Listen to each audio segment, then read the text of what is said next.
Are you depressed and finding that you're looking for some other type of alternative way of dealing with the depression? If you are, maybe this is the video for you.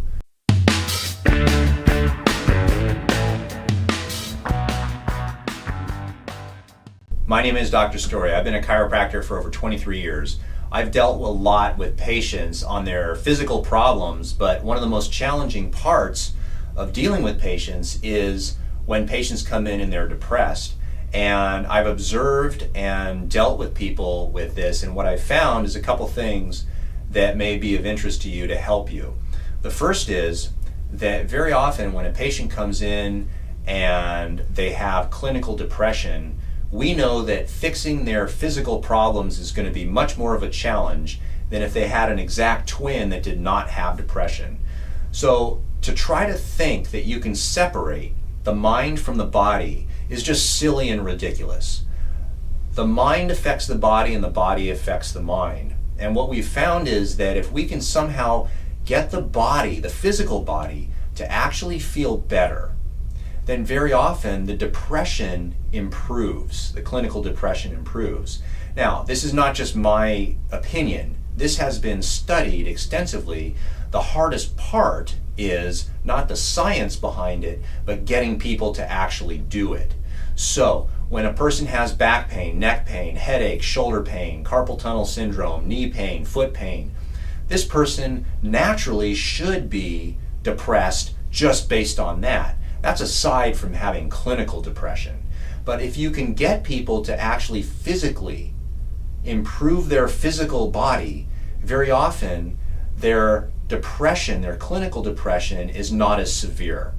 This is the reason why many patients will come in to see a chiropractor, because chiropractors are really the only one that actually physically touches patients. Now, there are other professions that do touch patients with their hands, but I think that most people would agree that the chiropractor is probably the most aggressive and the one that actually, quote unquote, gets stuff done, rather than just rubbing areas and helping people along. When you've been to a chiropractor, there's no placebo. You know something has been done to your body. So changing the body's physiology and changing the body's anatomy actually sometimes will help with clinical depression. The second thing is getting people to exercise is one of the hardest things, because people are so depressed and unwilling to do things sometimes that will help themselves. So very often what I found is to tell people to just go out and go for a walk. Now, you get all the excuses happening. Well, I don't feel like it, the sun is bad, I don't want to get skin cancer. The reality is a 10-minute walk is not going to give you skin cancer. And very often if you can get people to do it, I always tell people to walk as if you mean it. Walk as if you had someplace to go. Walk as if you were a successful person going to a meeting, that type of thing. And what ends up happening is when people do that, it really improves their mood. The third thing would be nutrition. Very often people that are depressed go through a spiral downhill where they start eating poorly, and that plays a role in all the chemicals that are in their brain. So one of the things to do is to try to get inside the person fish oil. Fish oil is very beneficial. It's been studied extensively with depression, and so if you can get people to take fish oil, that's one. The second thing is to eat better and start coaching people on what to eat.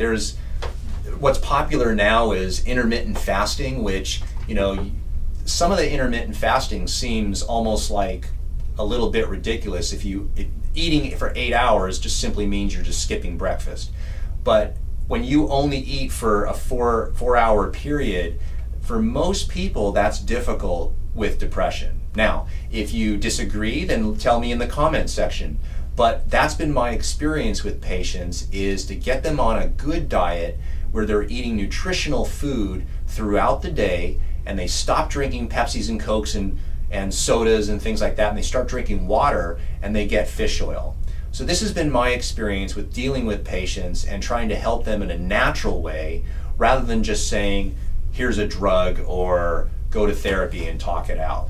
And I'm not saying to not do those things, I'm just saying to try to do these things as well. And very often you can reduce your medication sometimes with the approval of your doctor, which if you're doing better, why would the doctor stop you on, keep you on the same medication, right? We'll find out. So if you like my videos, give me a thumbs up, hit the subscribe button, share this on social media like Facebook, Instagram, and Twitter, and I hope this helps you.